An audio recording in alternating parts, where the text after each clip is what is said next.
ہمارے ہاں ایسا ہے کوئی بندہ؟ ہمارے یہاں انجینئر ہیں فراڈ ہے، ڈاکٹر ہیں فراڈ ہے، سائنٹسٹ بنے ہوئے فراڈ بنے ہوئے. ہمارے ہاں تو یہ سلسلہ چل رہا ہے، وہ تعلیم کا جو صحیح کانسیپٹ ہے وہاں تک بھی ہم نہیں آ سکے. تو یہ ہے وہ چین کے حوالے سے. اب اچھا چین یہیں پر نہیں رک گیا. اب کیا ہوا کہ کلوزڈ اکانومی بنائی ہوئی تھی چین نے. ماؤ کے جو خیالات تھے، جو کمیونسٹ پارٹی کے جو خیالات تھے، اور خاص طور پر جو رشیا سے کانسیپٹ لیا لینن اور اسٹالن کے دور کا، وہ کلوزڈ اکانومی تھی.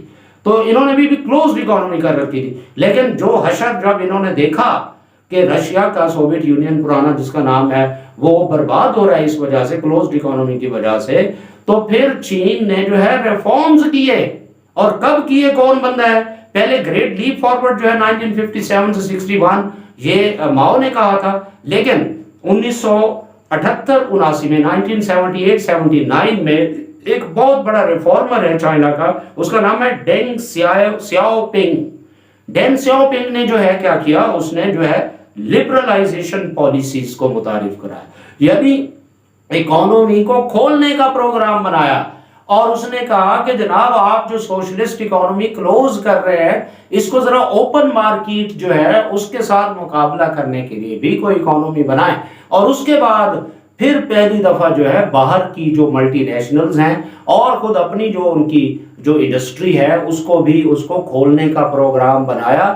تبھی چین جا کے بچا ہے. اگر چین میں یہ ریفارمز نہ ہوتے، انہوں نے کہا چھوڑو ماؤ نے جو کرنا تھا وہ کر لیا، اوکے ٹھیک ہے.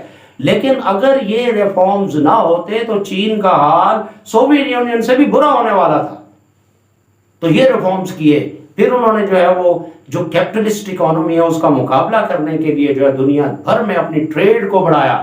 اور کہیں 1988 میں جا کے اس کے جو ثمرات ملے، 78 میں شروع ہو رہا ہے، 1988 میں جا کے چین نے پہلی دفعہ 12 سے 13% جو جی ڈی پی گروتھ حاصل کی، اور آج بھی تقریباً اس کو مینٹین کرتے ہوئے جا رہے ہیں. یعنی دنیا میں سب سے زیادہ جی ڈی پی جو گروتھ ہے وہ آج بھی چائنا کی ہے. اور چین نے، اور اس دور میں 1988 میں لوگوں نے یہ کہا تھا کہ اگر چین اسی رفتار سے ترقی کرتا گیا تو اگلی صدی میں جو ہے وہ سپر پاور بن جائے گا. اور وہ دیکھے سامنے آ گیا کہ چائنا جو ہے اس وقت امریکہ کے بعد ایک سپر پاور بن گیا، بلکہ ٹریڈ اور اکانومی میں تو وہ امریکہ کو بھی پیچھے چھوڑ چکا ہے.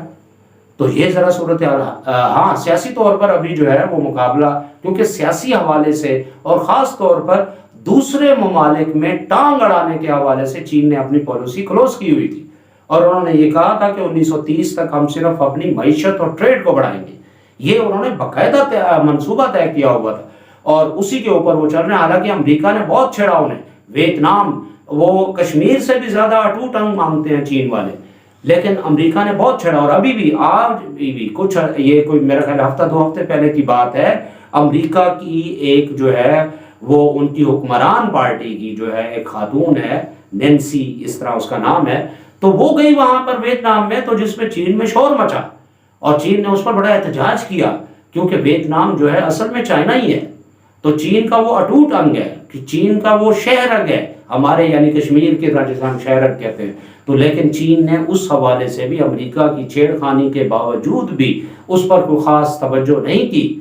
انہوں نے اپنی ٹریڈ اور اکانومی کے اوپر توجہ کی ہے. یہ ہے وہ چین جس کی آپ مثالیں دیتے ہیں جی. اور سی پیک تو آپ کے سامنے ہے، مجھے کیا بتانے کی ضرورت. سارا سی پیک جو ہے وہ چین کے ہی مرہون منت ہے، اور چین سے ہی وہ ترقی کا آغاز جو ہے وہ ادھر ہو سکتا ہے. وہ بھی سی پیک کا بھی بیڑا غرق کیا آپ نے، اس کو صحیح طرح چلایا نہیں، جس سے چین والے ناراض ہوئے. تو کہنے کا مطلب یہ ہے کہ جناب یہ ساری باتیں میں آپ کے سامنے رکھنا چاہ رہا تھا. اور آج جو صدر ہے شی جن پنگ چائنا کے، وہ بھی اسی طرح سے اپنا چین کو جو ہے اسٹرانگ بنانے کے لیے، طاقتور بنانے کے لیے جو ہے وہ لگے ہوئے ہیں. اور ایون امریکہ کا بھی مقابلہ کر رہے ہیں، اور پھر ایک بلاک بنانے کی بھی تیاری کر رہے ہیں جس میں رشیا اور چائنا دو بڑے ملک ہیں.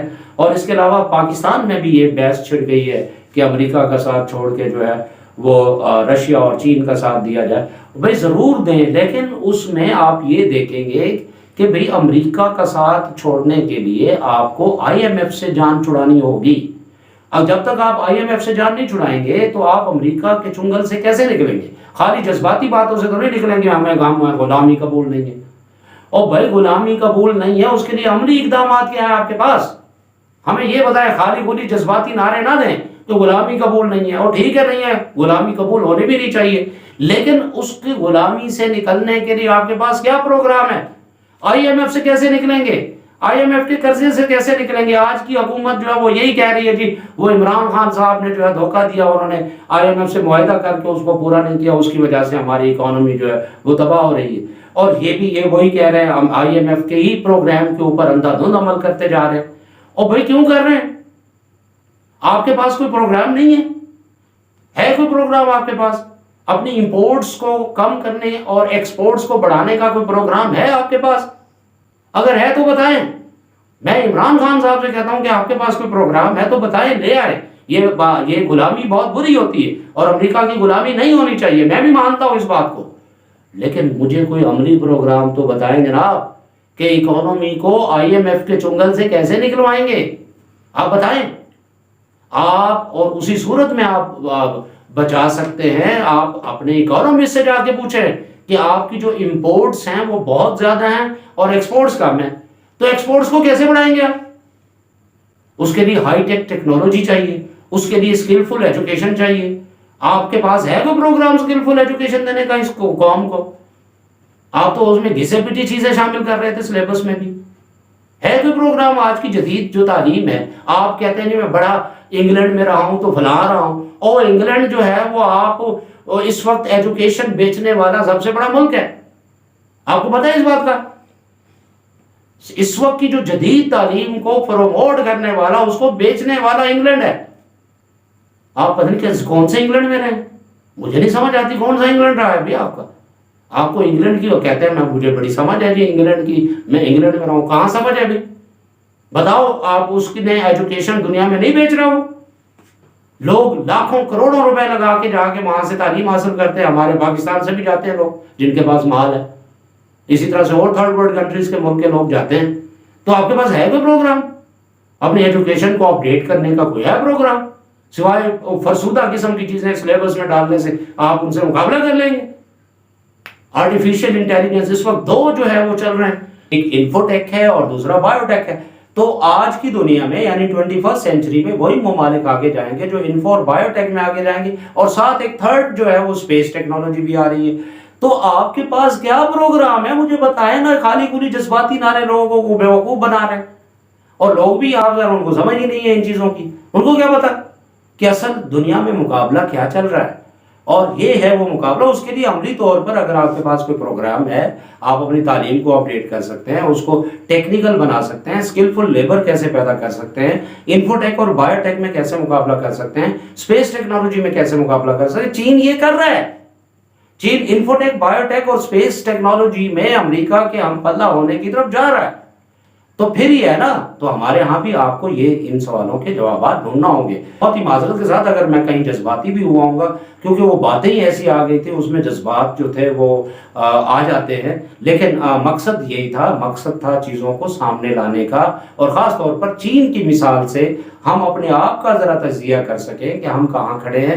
تو ہمیں یہ دیکھنا چاہیے، چین ایکس دنیا کا نمبر 1 ممالک میں شامل ہے اور پاکستان 130 سے بھی اوپر میں آتا ہے۔ تو اس صورتحال کو سامنے رکھتے ہوئے یہ جو حقائق میں نے آپ کے سامنے چین کے حوالے سے رکھے، اس کا بنیادی مقصد میں نے شروع میں ہی آپ کو بتایا تھا کہ ہمیں کچھ سیکھنا چاہیے کہ اگر ہم کھڑے کہاں ہیں اور چین کیسے ترقی کر گیا، اس کی ساری جو وہ ترقی دشمن چیزیں تھیں وہ میں نے آپ کے سامنے رکھی۔ امید ہے کہ یہ میری باتیں آپ کو پسند آئی ہوں گی، اور اگر آپ کو پسند آئی ہو اور آپ کو سمجھتے ہیں کہ واقعی یہ وہ حقائق ہیں جو ہمیں سامنے رکھنا ہوں گے، تو ہمیں اپنے جو ارباب اختیار ہیں ان کے سامنے یہ حقائق سامنے رکھنے چاہیے، اور انہیں بتانا چاہیے کہ جناب یہ چین نے اس طرح سے ترقی کی اور ہم بھی اسی طرح سے ہی کر سکتے ہیں۔ طریقہ یہی ہے، ہمیں اپنی ترقی دشمن قوتوں کو جو ہے وہ فارغ کرنا ہوگا، اور یہ جو ہم نے پرانی روش اختیار کر رکھی ہے 75 سالوں میں، جھوٹ بولنے کی، غلط بیانی کرنے کی، لوگوں کو بیوقوف بنانے کی، اسے ترک کرنا ہوگا، پھر ہی کہیں جا کے اور اپنی چیزوں کو ہمیں اپنے گرے بانوں میں جھانکنا ہوگا۔ تو اور چین کی مثال آپ کے سامنے میں نے رکھی ہے، تو اس کو سامنے رکھیں گے تو پھر ہی ہم کہیں جا کر جو ہے وہ ایسی پالیسی بنا سکیں گے جس سے پاکستان جو ہے وہ ترقی کی شاہراہ پر آ جائے گا۔ اور اگر ہم نے یہ کر لیا تو انشاءاللہ پھر ہمارا مستقبل روشن ہے، اور اگر ہم نے نہ کیا، اسی پرانی روش پر قائم رہے تو پھر بہت مشکل ہو جانی ہے. اور اللہ کرے میری دعا ہے کہ ہم ان باتوں کو سمجھیں، عام لوگ بھی سمجھیں، ارباب اختیار بھی سمجھیں، اور ہمارے جیسے لوگوں کی ذرا حوصلہ افزائی بھی کر دیا کریں، کیونکہ میں جو ہے وہ اس کے لیے خاصی تحقیق بھی کرتا ہوں آپ کے سامنے، اور محنت کرتا ہوں، اور یہ مقصد جو ہے وہ ملک کی ترقی ہے، کہ تاکہ ملک اور قوم کی جو ترقی ہے وہ آگے ہو سکے. تو اس میں آپ ہمارا ساتھ دیجئے.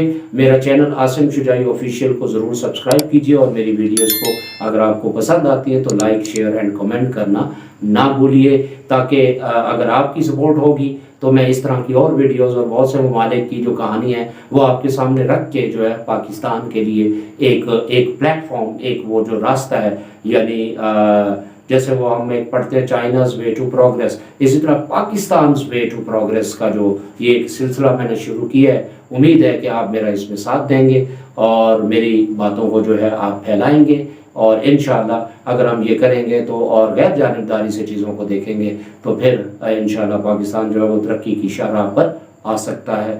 تو اگلی ویڈیو تک عاصم شجاعی کو اجازت دیجیے. نیکسٹ ویڈیو میں آپ کے سامنے جاپان اور جنوبی کوریا کی مثالیں رکھوں گا، تو ان کو بھی دیکھیں گے کہ وہ کیسے ترقی کی شرح پر آئے. جس طرح کہ چین کے بارے میں ہم نے بات کی، تو اگلی ویڈیوز تک عاصم شجاعی کو اجازت دیجیے.